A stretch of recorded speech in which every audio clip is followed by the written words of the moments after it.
Yo, what's up mga kadiskarte? Another day, another home service na naman po. Ang gagawin po natin dito ay i-discipline natin. At ayan, binabaklas na po natin. Bali po, step by step ang ating pagbabaklas ng mga parts. Lalo na po dun sa mga tornilyo. Kasi nga po, napakadami talaga. Yan lang naman po talaga matrabaho dito sa front load automatic washing machine. Ang pagbabaklas ng mga parts at pagbabalik naman ito. Yan po talaga matrabaho dito. Hindi po kagaya sa top load na kapag natanggal po ang drum ay malilinisan na po agad. Dito po napakadami pong kutkutin na gagawin.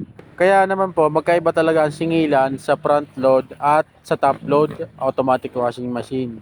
Kaya po mga kadiskarte, kung medyo matagal na po ang automatic washing machine yon, lalo na sa top load o kaya sa front load, ay pwede niya pong palinisan yan. Mas maganda po kasi kapag nalilinisan ang ating automatic washing machine para matanggal po ang mga dumi na naipon dyan sa loob ng washing machine. Kasi po marami po yan dumi kapag matagal nyo na pong ginagamit. Minsan po naipon yan dyan sa gilid, sa ilalim ng drum, sa gilid ng tub, sa flooring ng tub. Ayan, dyan po yun makakita. At dyan po naiipon ng mga dumi. Ang cleaning po ng top load ay pwedeng 5 months, 8 months, or kaya 1 year. Ang front load naman po, 1 year to 2 years. At po, kung mapapansin nyo, minsan sa labahin natin ay may naiiwang mga itim-itim. Yun po yung mga sabon na nagtatanggalan na po. Bali po nakadikit yan sa drum. Nandiyan po yan sa gilid ng drum. Tapos naman po yung may mga mabahong amoy na amoy kulob. Minsan kapag pagkatapos maglaba, minsan naamoy na po sa damit. Yun po yung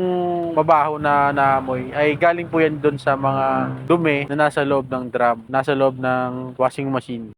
Isang kagandahan pa po ng nalilinisan ng washing machine, nape-prevent po natin ang pagdami ng sira. Lalong-lalo na po kung maraming daga sa inyo na maliliit, yan po ang paboritong tirahan ng mga mababait. At paborito po nilang atkatin ay ang mga wire.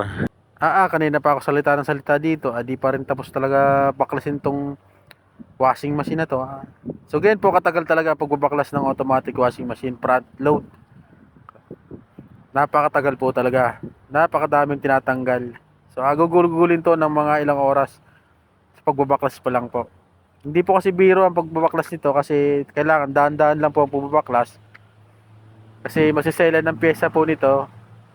Baka masira. Kaya po dahan-dahan lang talaga. So ayun po, i-spray na tayo at nililinisan natin yung mga parts. So ayan.